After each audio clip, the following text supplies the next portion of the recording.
Hello, hello, good afternoon. It's Monica from Life is Art, and this is the Sunday 3:30 p.m. live at the All About You online crop. We had a fun time this afternoon, chatting and crafting as usual. Those sessions are always a good time. We were even saying at the end, well, I said, maybe we should just not do videos and we'll just chat and craft all day. What do we say? Because that can be fun too. But we do a lot of chatting and crafting, and so now we're going to make something. And I was inspired by something that I saw on Pinterest, of course, and it was posted by Trudy Emons, and I saw this a while ago, and I have been looking at it ever since, trying to come up with something. Just trying to get it so you're not getting light in your eyeballs here. And she did a project 2 different ways with a fun background and things that were cut out and kind of spread around. And so I thought, well, I don't really have a floral that I want to use for something like that. But recently, like last week, I got this cute little Gingerbread Man stamp set, and that's a bit more my style, so we're going to try this with our little Gingerbread Man. And so I've got my gingerbread guy loaded up on my big block here, and I just realized I need to grab a piece of scrap paper to make this process work. Let me grab that. There we go. And we're also going to need a piece of some Pecan Pie cardstock, because instead of stamping it up and then coloring it, I'm actually going to do some heat embossing onto Pecan Pie, and that way there's no coloring required. If you're joining me live, just say hello or howdy so I know you're here. If you're watching later on replay, you can drop a comment. Let's see if I can get some more light on the subject here. I see that Pauline is here already. Good afternoon. And so I've got my white embossing powder ready to go, because on our Gingerbread Man, those extra lines are going to look like icing. And we've got our Versamark ink also ready to go. And we're going to do some stamping that's going to go off the edge. So I have cut my Pecan Pie to the size of my card front. So it's 4 1/4 by 5 1/2. So I have a good indication that what I stamp on here will be what shows up on my card, right? Because we've already cut it to that side. So I'm going to use my Versamark ink, and I'm going to, oops, grab my memo there. We're going to ink up our little Gingerbread Man. I don't even need to ink his legs. We're just going to ink the top with the Versamark, and we're going to stamp on the edge here, like so. Give ourselves a nice little Gingerbread Man. And then I'm going to ink up again. Try not to set it down into my fresh Versamark. Ink up again, and I'm going to stamp this guy again. I'm going to do him over this way, kind of heads together, having a little chit-chat. There we go. Now, because I like to see what I'm doing while I'm working, I am going to add some embossing powder in between every couple stamps, and also so that the Versamark doesn't get less tacky. So we're just dumping some white embossing powder, giving it a gentle tap, and that will knock off the extra little bits. You noticed I flipped my paper over when I did that. That's because I did some stamping off of the edge. So there's little bits of Versamark on my scrap paper. And if I went and did this with the embossing powder, then I'd have embossing powder stuck to my scrap paper. So back to the sticky side we go. And then I'm going to turn my paper around, because we're going to stamp off the edge at the top. And grab my little gingerbread guy. Now I got to be careful that I don't stick him down in where there's already embossing powder, or touch the embossing powder, because I don't want to knock it off. So this little guy is going to kind of be going over the edge here, like that. And then we're going to ink them up one more time. And Versamark is a watermark style ink, so you can stamp things with Versamark and it'll show a watermark, but it's pretty faint. So I try to not wait too long before stamping. And that's why I also like to add the embossing powder as we go, so that I don't lose where the image is. I don't want to manhandle it too much because I don't want to damage my little embossing powder. So just sprinkle, sprinkle, sprinkle, like that. And then we'll give a little tap, tap.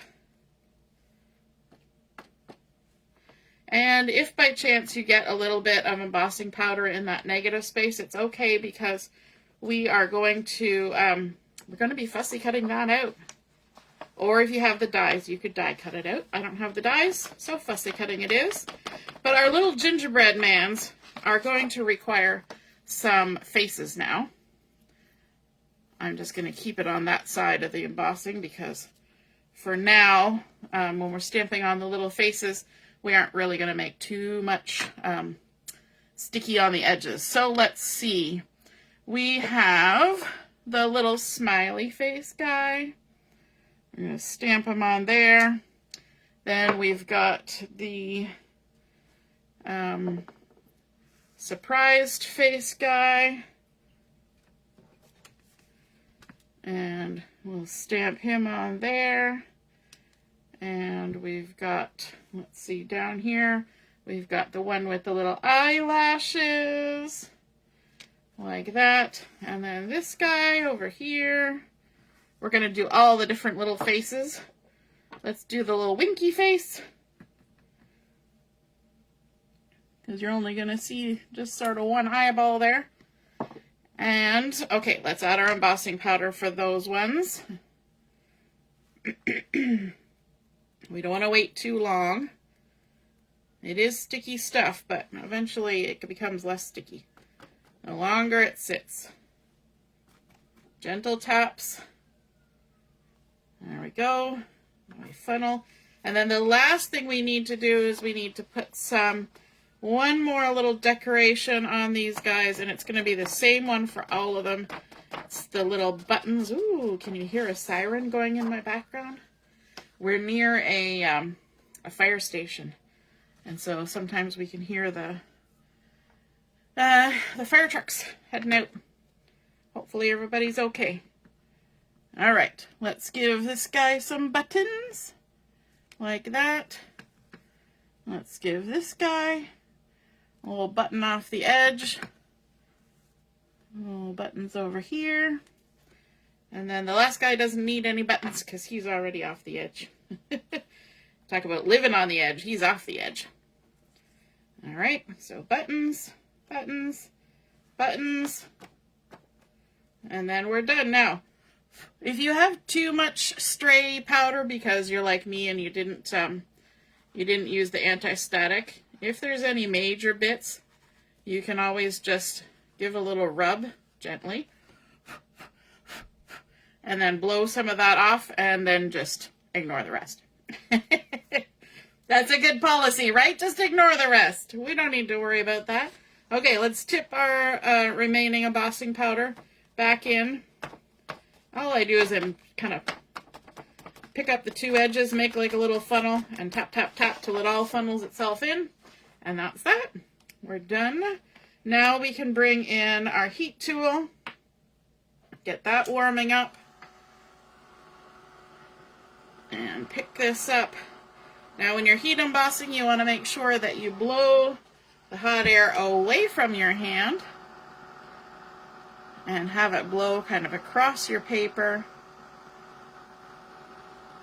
And it will do its magic job of turning that embossing powder from dry and dull to shiny and bright.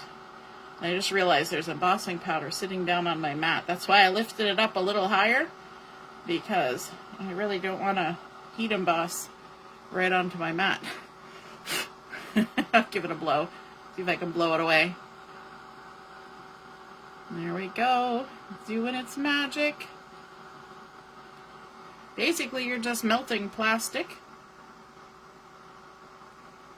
One thing about embossing powders that I have used is that I don't find that there's any smell from embossing powders. I think it's because it melts them at such a low heat that it doesn't get too noxious.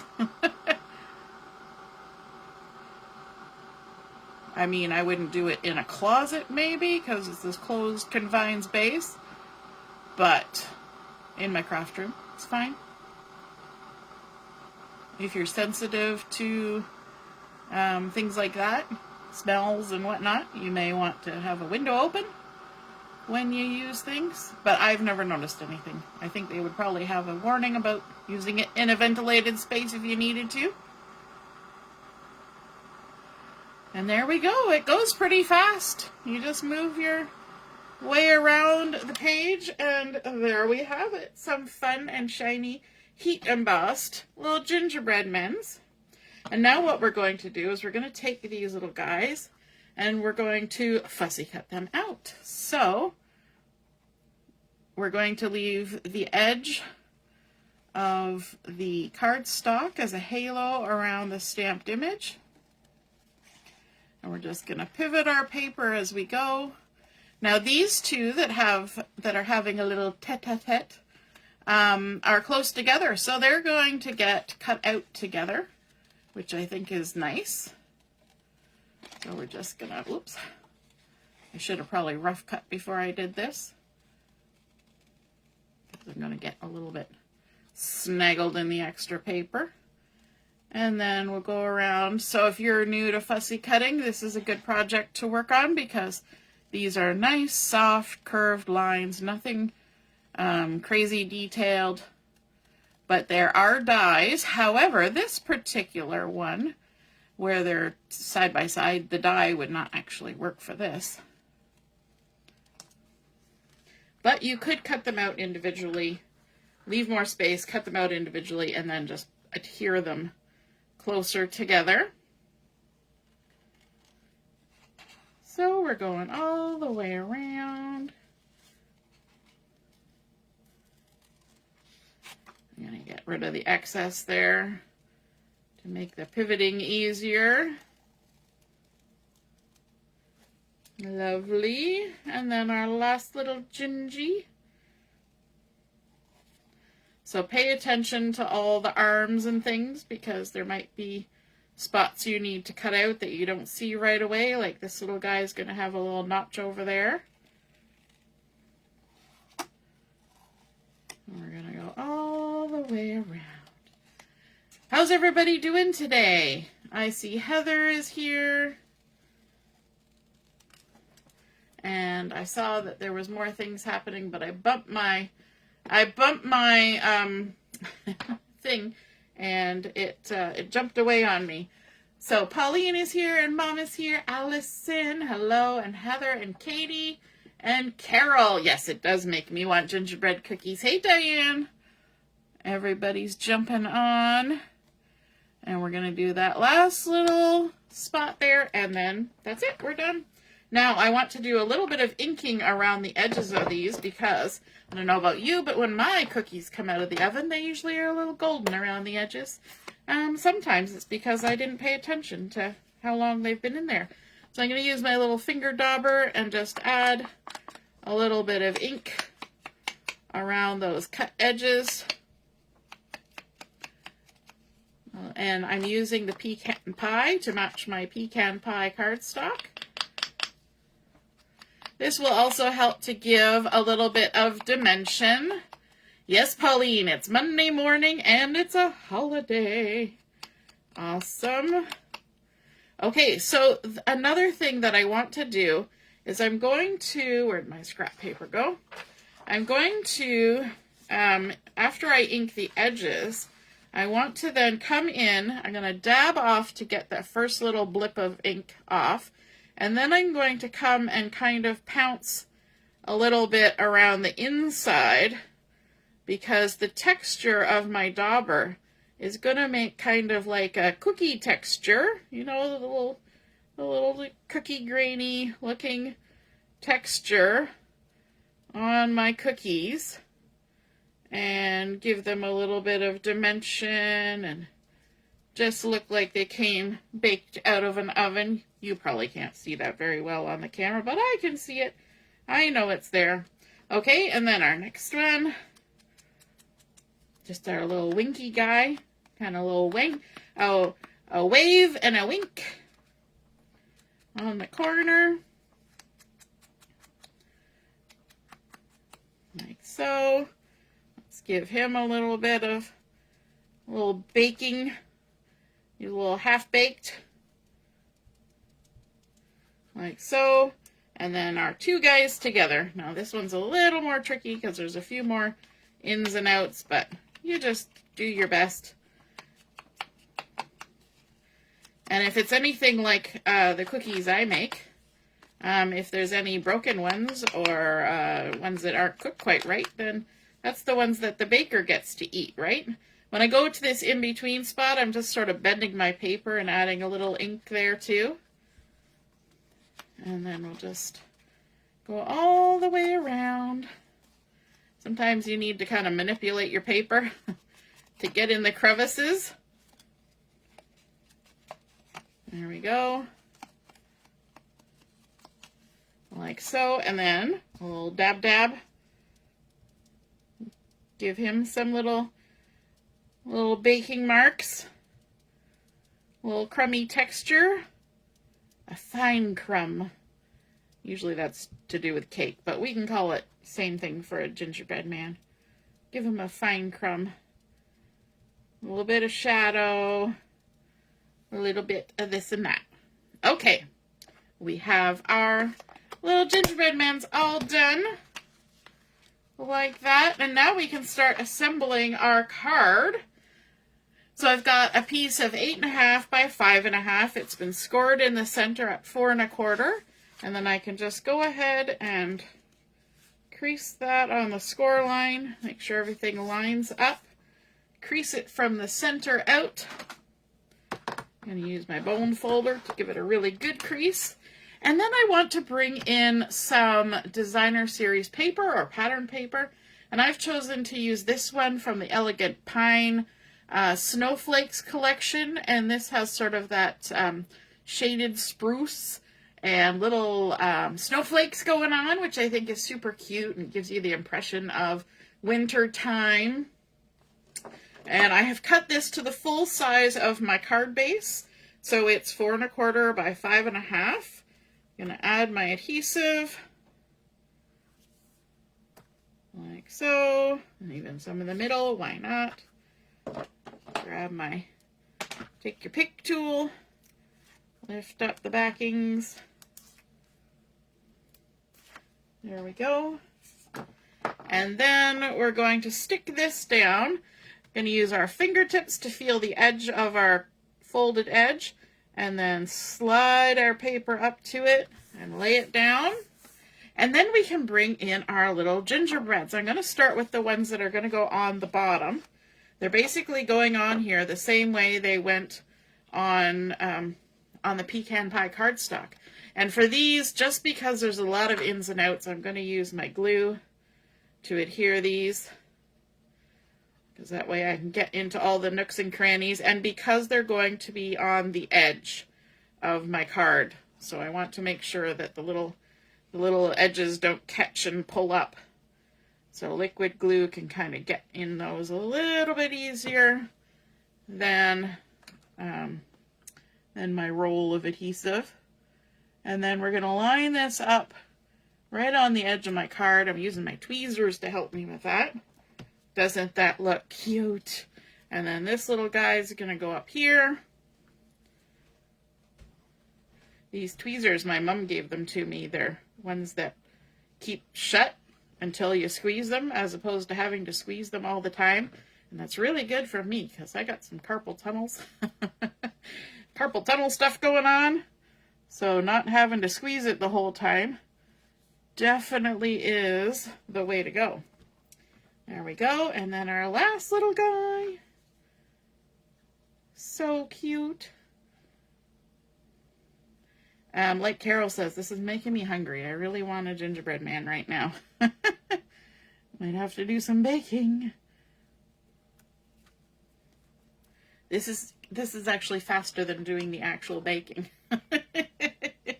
And then to add our sentiment on there, I'm going to bring in a piece of white cardstock. This is 3 1/4 by 5/8 of an inch.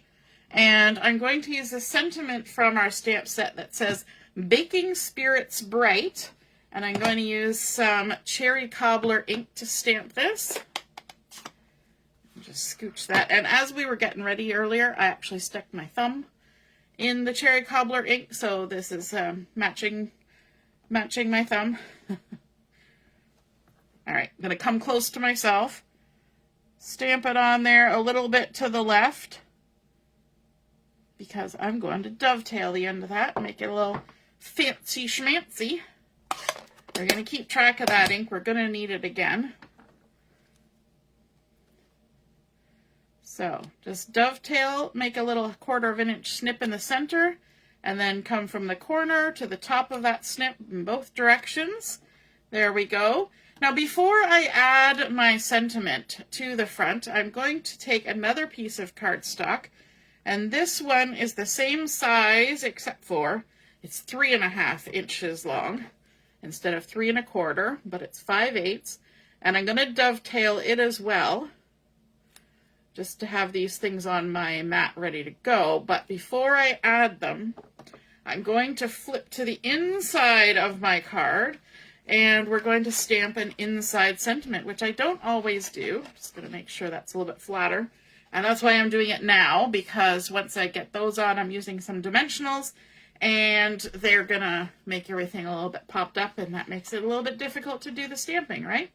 So we're going to bring in another sentiment from the stamp set that says, Sugar and spice and everything nice, because really, if that's not a description of a gingerbread, I don't know what is.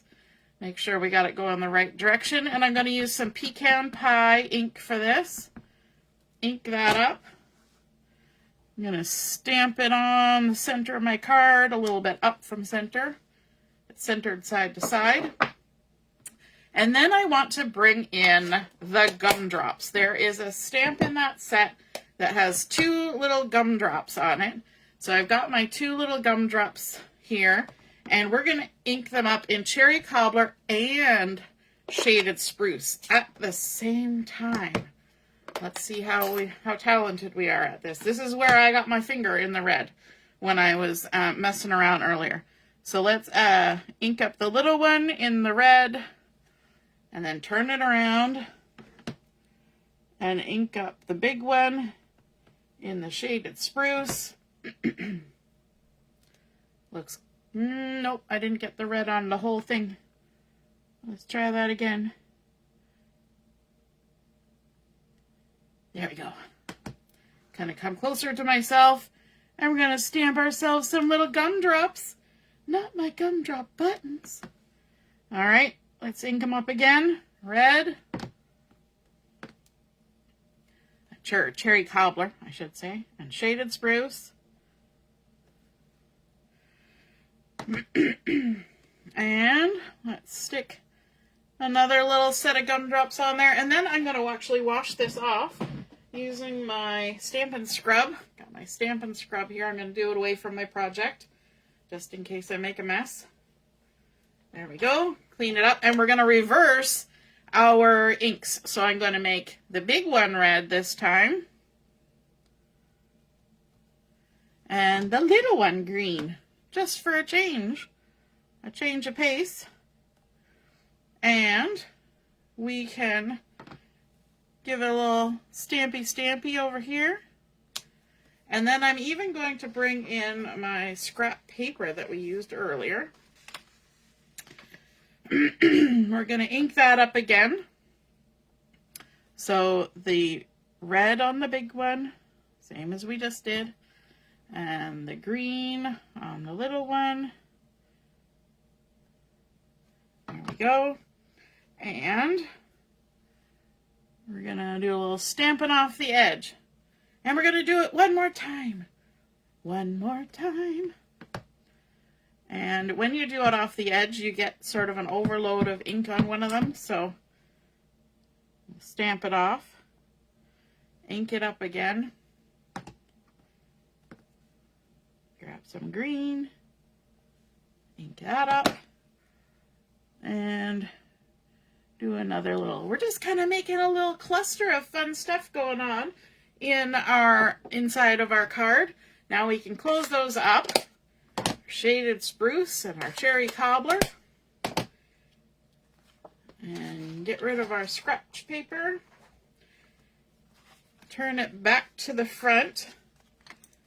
Now that we've kind of flexed that to get it open, we'll need to squish it down to keep it closed again, and add on our sentiment. So I've got this piece of the cherry cobbler, the 3.5 by 5/8, and we have dovetailed the one end.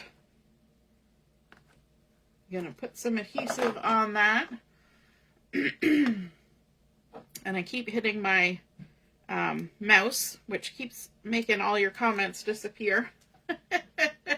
Oh, Laura says it froze up. I hope it's going again. It's going again on my end, so hopefully. And then we're going to stick this down and line it up with the outside edge. And I got a little bit carried away with the embossing powder there. So this is going to just cover that up. Look at that. Isn't that amazing? Stick that on down there. And then our sentiment, we're going to add some dimensionals on the back of this to pop it up. There we go. Hey Diane, nice to see you're watching. Hopefully the video is going again. Laura says nope. All right, and then we're gonna just put this a little bit higher up than the red, so we've got a little underline and the little flag sticking out there. But we need to bring in some bling, and I was looking through my bling and I didn't see anything that I was overly excited about in terms of matching my card. So I decided that I would bring in the neutral matte dots. And there are some basic beige dots on here. So I grabbed my shaded spruce Stampin' Blend, and I'm going to color these basic beige dots with my shaded spruce. And so I'm doing it right on the carrier sheet, and just kind of swirl your Stampin' Blend around and around and around, and you kind of have to give them a second and then maybe go over them again.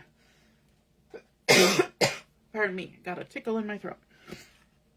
So that's the first round of color gone on, and I'm just giving them a second. And now I'm going to go again and give them another dose of shaded spruce, like so. And then we can give them another second. You have to be careful because the marker that's on the carrier sheet is not really going to dry, but the ones that are on the matte dots, they do. So then once we've got that done, we can go ahead and add these to our card. So let's see, let's add a little dot there. Oh, that one went upside down. A little dot there. Let's tuck one up here.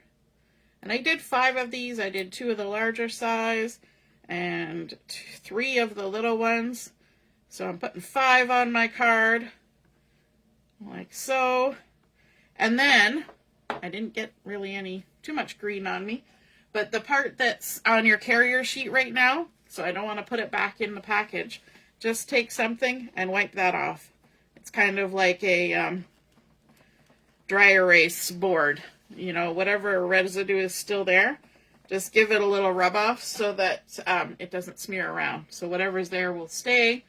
And there we go. That is our completed Baking Spirits Bright little gingerbread mans, and we've made use of that neutral space in the background after we heat embossed our little guys on a panel the same size, Pecan Pie, and then fussy cut around so we knew all the edges were going to line up just perfectly without any extra trimming, and added in that elegant pine snowflakes in the background for that beautiful shaded spruce color, adding in our cherry cobbler with our sentiment, and even coloring up some of those little embellishments, and of course a little stamping on the inside for a nice sweet treat, sugar and spice, and everything nice. Baking Spirits Bright. I hope you guys enjoyed seeing those techniques, if you create a card like this, be sure to snap a photo of it, pop it in the comments. It doesn't have to be Gingerbread Men. It can be anything. You just using the same techniques. And that way, when you take your picture and post it, we can all see and be inspired by your artwork as well. Have a wonderful rest of your afternoon, and we'll be back at 7 o'clock for Chat and Craft in the Crop. We'll see you then. Toodaloo. Bye.